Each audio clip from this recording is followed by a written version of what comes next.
Hello, नमस्कार हूँ। देखिए इस क्लास के अंदर हम राजस्थान के पशु प्रचार और सीट एग्ज़ाम 2024 की तैयारी के लिए राजस्थान जीके के कुछ महत्वपूर्ण प्रश्न देख रहे हैं। और ये जो प्रश्न हैं 25 सितंबर को जो सीटी का एग्ज़ाम है उस एग्ज़ाम के लिए बहुत ही महत्वपूर्ण रहेंगे। ठीक है, तो अगर आप उदयपुर लर्निंग क्लासेस चैनल पर नए हैं तो चैनल को सब्सक्राइब ज़रूर कर लीजिएगा। बहुत ही महत्वपूर्ण प्रश्न है, आने वाले एग्ज़ाम के अंदर आपको इनमें से बहुत से प्रश्न देखने को मिल जाएंगे। तो साथियों, अगर आप उदयपुर लर्निंग क्लासेस चैनल पर नए हैं तो चैनल को सब्सक्राइब ज़रूर कर लीजिएगा। ठीक है, और देखिए अगर आपको इन प्रश्नों का आंसर पहले से आता है तो साथ ही साथ कमेंट ज़रूर करते रहिएगा। ठीक है, चलिए तो आज का अपना महत्वपूर्ण प्रश्न है क्वेश्चन नंबर 1। मारवाड़ क्षेत्रीय जनजाति विकास बोर्ड का मुख्यालय स्थापित किया जाना प्रस्तावित है। तो देखिए मारवाड़ क्षेत्रीय जनजाति विकास बोर्ड का जो मुख्यालय है यह स्थापित किया जाना कहाँ पर प्रस्तावित है, कौन से स्थान पर प्रस्तावित है। ठीक है, इस क्वेश्चन के अंदर पूछा गया है। तो देखिए इसका ऑप्शन है ऑप्शन 1 जोधपुर में, ऑप्शन 2 पाली में, ऑप्शन 3 बाड़मेर में, ऑप्शन 4 है उदयपुर में। तो देखिए इन चारों ऑप्शन में से मारवाड़ क्षेत्रीय जनजाति विकास बोर्ड का मुख्यालय स्थापित किया जाना जोधपुर में प्रस्तावित है। कहाँ पर है? जोधपुर में। तो ऑप्शन 1 इस प्रश्न का बिल्कुल सही आंसर हो जाएगा। ठीक है, चलिए तो अगला महत्वपूर्ण प्रश्न है क्वेश्चन नंबर 2। चलिए तो देखिए क्वेश्चन नंबर 2 आपके सामने है, बहुत ही महत्वपूर्ण प्रश्न इस प्रकार है। राजस्थान राज्य मानवाधिकार आयोग का संस्थानिक विन्यास है। तो देखिए इसके ऑप्शन हैं अध्यक्ष और 3 सदस्य, अध्यक्ष और 2 सदस्य, अध्यक्ष और 1 सदस्य, अध्यक्ष और 7 सदस्य। तो देखिए राजस्थान राज्य मानवाधिकार आयोग का जो संस्थानिक विन्यास है इसके 1 अध्यक्ष और 2 सदस्य होते हैं। ठीक है, तो ऑप्शन बी इस प्रश्न का बिल्कुल सही आंसर हो जाएगा। ऑप्शन बी ज़रूर याद रखिएगा, बहुत ही महत्वपूर्ण प्रश्न है। ठीक है, चलिए तो अगला प्रश्न है question number 3।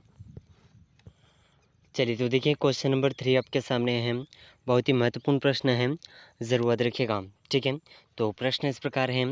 UNESCO world heritage site में शामिल किए गए निम्न स्थलों के संबंध में असंगत हैं।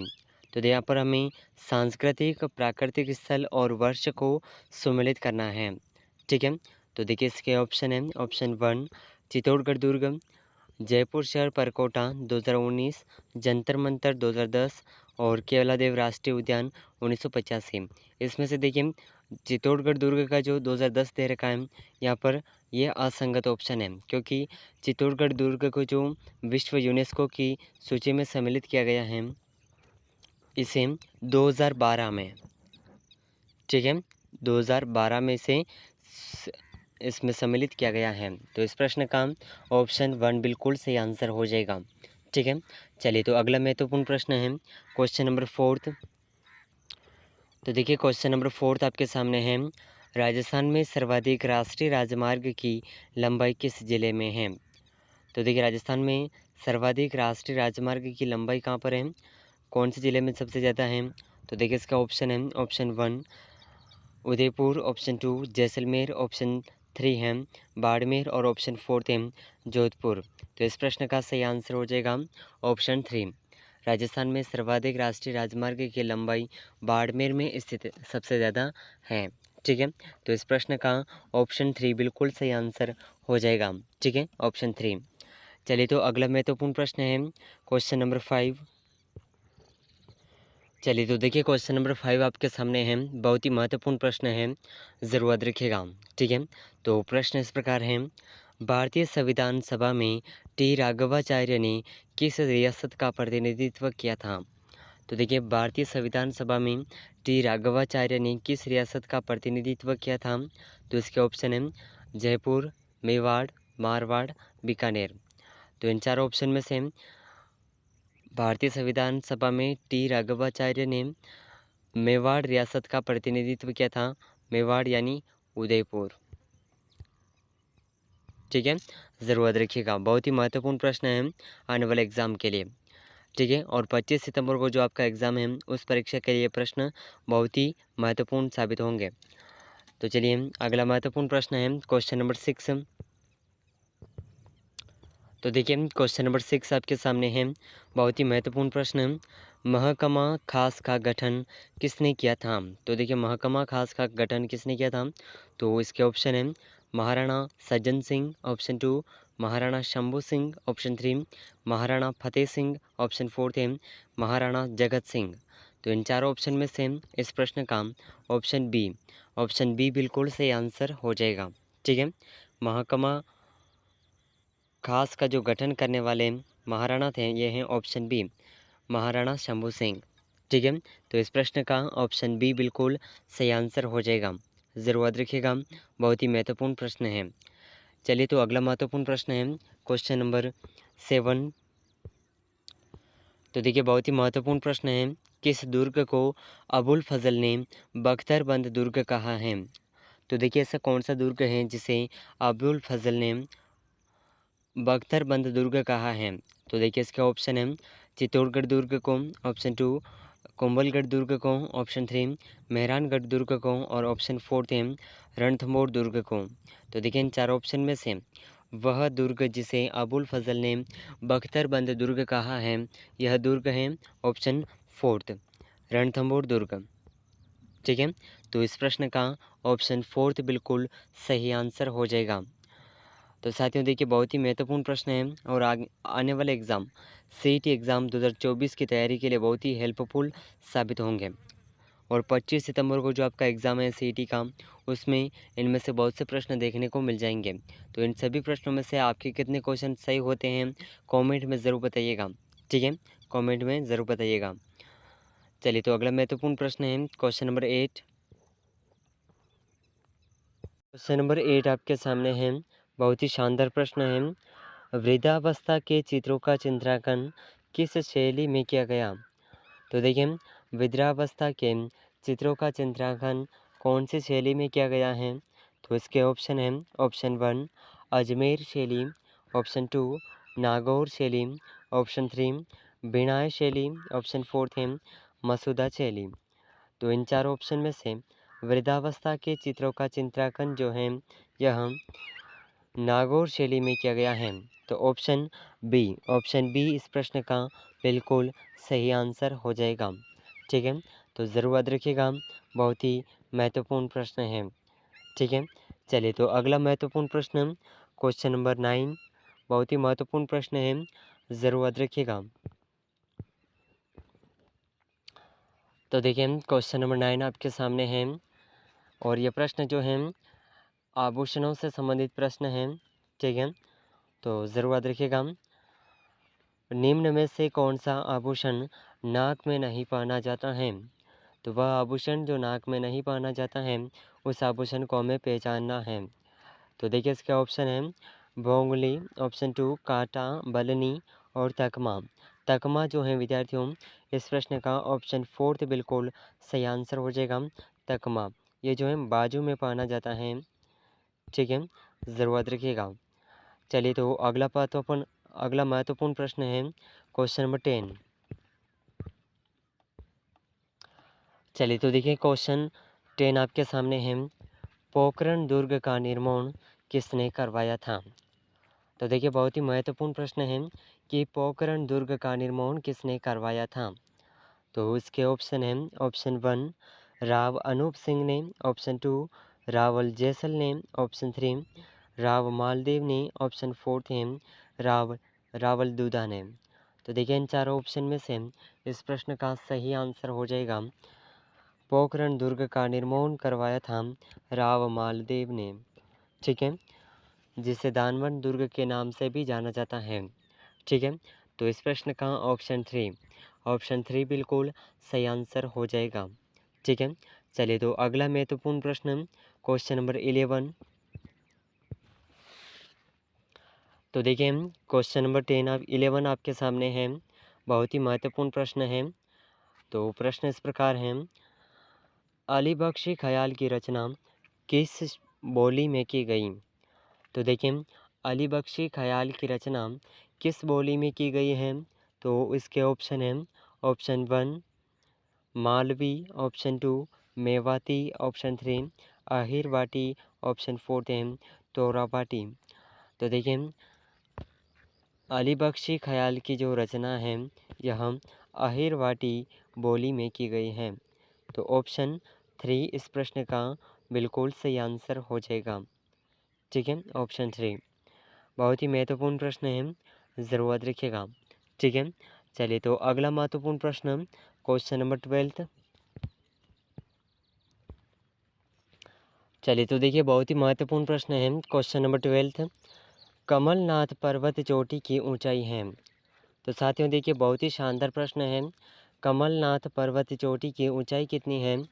तो इसके ऑप्शन है option 1 1051 metre, option 2 1001 metre, option 3 1183 metre, option 4 है 1151 मीटर।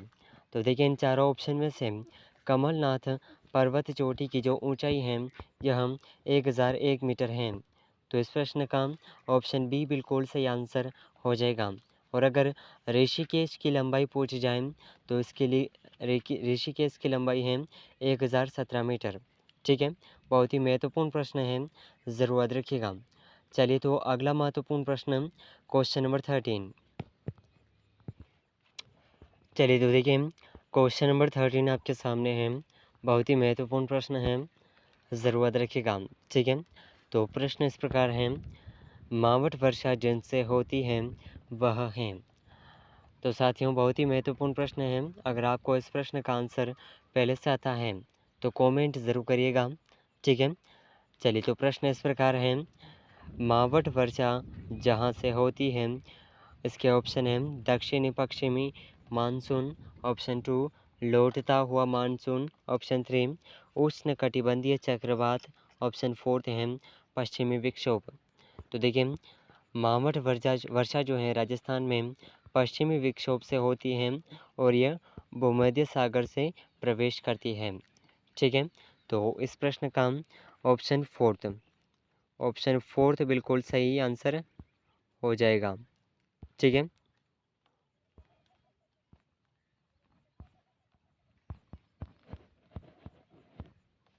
भूमध्य सागर से प्रवेश करती हैं। तो देखिए अगला प्रश्न है अपना क्वेश्चन नंबर 14, बहुत ही महत्वपूर्ण प्रश्न। चलिए तो देखिए क्वेश्चन नंबर 14 आपके सामने है, बहुत ही महत्वपूर्ण प्रश्न। सुमेलित कीजिए, यहाँ पर हमें राष्ट्रीय उद्यान इसमें से कुछ स्थान हैं जिन्हें वर्तमान में कहाँ पर स्थित हैं ये हमें सुमेलित करना है। ठीक है, तो देखिए इसका ऑप्शन है रणथंभौर राष्ट्रीय उद्यान। तो रणथंभौर राष्ट्रीय उद्यान की अगर बात करें तो यह सवाई माधोपुर में स्थित है। और ताल छापर राष्ट्रीय उद्यान, तो ताल छापर, तो देखिए ताल छापर जो है ये चूरू में स्थित है। और फुलवारी की नाल तो ये उदयपुर में है। और बंद बारेठा भरतपुर में। तो इस तरह से इन प्रश्न का मिलान होगा। तो इसका जो सही आंसर इस प्रकार होगा। ठीक है, सही आंसर होगा 3 4 1 2, 3 4 1 2 इसका सही कोट शब्द होगा। चलिए तो देखिए बहुत ही महत्वपूर्ण प्रश्न है। ठीक है, क्वेश्चन नंबर 15, कालीसिल नदी का उद्गम किस जिले से होता है? तो देखिए कालीसिल नदी का जो उद्गम है ये कौन से ज़िले से होता है? तो इसके ऑप्शन है option 1 Sawai Madhopur, option 2 Karauli, option 3 Bharatpur, option 4 है बारा। तो देखिए इन चारों ऑप्शन में से कालीसिल नदी का जो उद्गम है यह सवाई माधोपुर ज़िले से होता है। और सवाई माधोपुर के राजपुरा गांव से। ठीक है, राजपुरा गांव से होता है। तो ज़रूर याद रखिएगा, बहुत ही महत्वपूर्ण प्रश्न है क्वेश्चन नंबर 15। चलिए तो अगला महत्वपूर्ण प्रश्न है क्वेश्चन नंबर 16। चलिए तो देखिए क्वेश्चन नंबर 16 आपके सामने है, राजस्थान में सर्वाधिक ग्रामीण जनसंख्या किस जिले में है? तो देखिए राजस्थान में सबसे अधिक जो ग्रामीण जनसंख्या है ये कौन से ज़िले में है? तो इसके ऑप्शन हैं option 1 Banswara, option 2 Jaipur, option 3 Dungarpur, option 4 हैं अलवर। तो इन चारों ऑप्शन में से इस प्रश्न का सही आंसर हो जाएगा राजस्थान में सर्वाधिक ग्रामीण जनसंख्या जयपुर ज़िले में है। तो ऑप्शन बी इस प्रश्न का बिल्कुल सही आंसर हो जाएगा। ठीक है, चलिए तो अगला महत्वपूर्ण प्रश्न है क्वेश्चन नंबर 17। तो देखिए क्वेश्चन नंबर 17 आपके सामने है। राजस्थान का पहला super critical thermal power project कौन सा है? तो देखिए अगर बात करें राजस्थान का पहला super critical thermal power project की, तो यह ऑप्शन है छबड़ा। ठीक है, ऑप्शन 1 इस प्रश्न का बिल्कुल सही आंसर हो जाएगा। और दूसरा जो पहला थर्मल पावर प्लांट है यह है सूरतगढ़ में। ठीक है, और इसके अलावा पहला कोयला थर्मल पावर प्लांट जो है ये कोटा ज़िले में स्थित है। ठीक है, ज़रूर रखिएगा, बहुत ही महत्वपूर्ण प्रश्न है। चलिए तो अगला प्रश्न है क्वेश्चन नंबर 18। तो देखिए बहुत ही महत्वपूर्ण प्रश्न है क्वेश्चन नंबर 18। पूर्व पश्चिम गलियारा का विस्तार राज्य के कितने जिलों में है? तो देखिए पूर्व पश्चिम गलियारा का विस्तार राज्य के कितने जिलों में है? तो इसके ऑप्शन है 5 जिलों में, ऑप्शन 2 6 जिलों में, ऑप्शन 4 है 7 जिलों में, ऑप्शन 3 है 7 जिलों में और ऑप्शन 4 है 8 जिलों में। तो देखिए इन चार ऑप्शन में से सही आंसर हो जाएगा पूर्व पश्चिम गलियारा का विस्तार राज्य के 7 जिलों में है। ठीक है, तो 7 डिस्ट्रिक्ट में पूर्व पश्चिम गलियारा का विस्तार है। तो इस प्रश्न का ऑप्शन सी बिल्कुल सही आंसर हो जाएगा। ठीक है, चलिए तो अगला प्रश्न है क्वेश्चन नंबर 19। चलिए तो देखिए क्वेश्चन नंबर 19 आपके सामने है, बहुत ही महत्वपूर्ण प्रश्न है। पेइंग गेस्ट योजना की शुरुआत संपूर्ण राजस्थान में कब की गई? तो देखिए पेइंग गेस्ट योजना की शुरुआत जो है कब की गई अगर पूछा जाए तो इसकी शुरुआत 27 सितंबर